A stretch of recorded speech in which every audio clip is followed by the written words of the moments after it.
adalah seorang nabi yang dimana pada saat itu dia menubuatkan bahwa kemudian daripada itu akan terjadi bahwa aku akan mencurahkan rohku kata semua manusia, semua, tidak terkecuali, semua. Kalau semua manusia berarti bisa itu dikatakan anak-anak, bisa remaja, bisa pemuda-pemudi, bisa orang tua dan semua. Kalau semua itu berarti tidak ada kecualinya. Rohnya Tuhan akan dicurahkan. Beberapa istilah berkenan kepenuhan roh. Pengalaman kepenuhan Roh Kudus dijelaskan dengan berbagai cara di dalam kitab suci. Kita akan memeriksa secara ringkas beberapa istilah yang ada. Yang pertama adalah ada yang disebutkan dengan menerima Roh Kudus.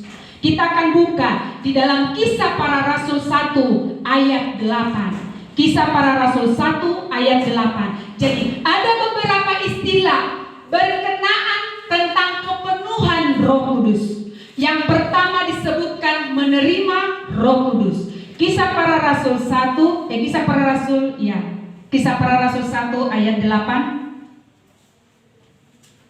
Saya akan membaca. Begini bunyi firman Tuhan.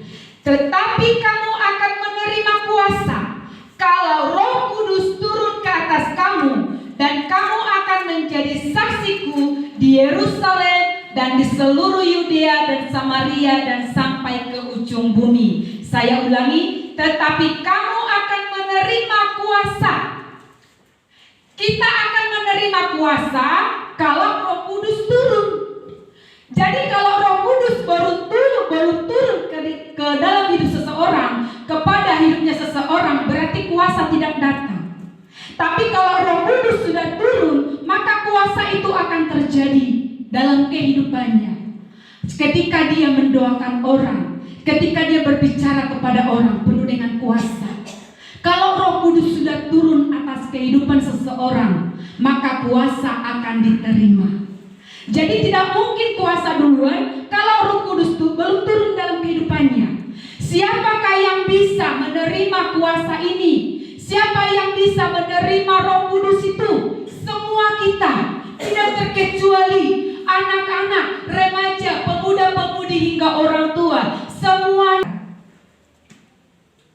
Tuhan bilang sebelum dia terangkat, tetapi kamu akan menerima kuasa kalau Roh Kudus turun ke atas kamu, dan kamu akan menjadi saksiku. Kamu akan menjadi saksiku. Jadi kalau Roh Kudus sudah turun atas hidup orang, maka kuasa akan terjadi dan dia akan menjadi saksi.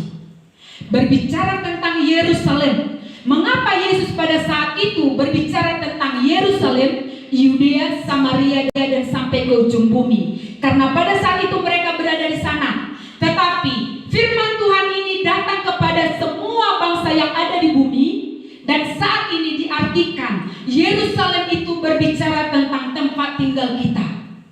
Dan saya pernah bertanya kepada Tuhan di dalam hati, mengapa saya harus pergi ke Purbatua? Ternyata saya harus menjadi saksi dulu di Yerusalem. Yerusalem saya itu adalah Purbatua ini. Yerusalem saya itu adalah keluarga. Yerusalem saya itu adalah tempat kita tinggal ini. Bagaimana saya bisa menjadi saksi ke Yudea kalau di Yerusalem belum? Jadi berbicara tentang Yerusalem adalah tempat kita tinggal.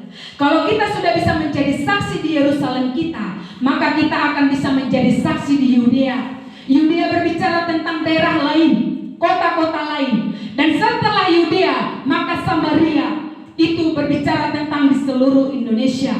Dan juga ujung bumi itu berarti sudah kita pergi keluar negeri. Itu yang dikatakan, kita akan menjadi saksi. Kalau Roh Kudus turun ke atas kita dan kita menerima kuasa, maka menjadi saksi.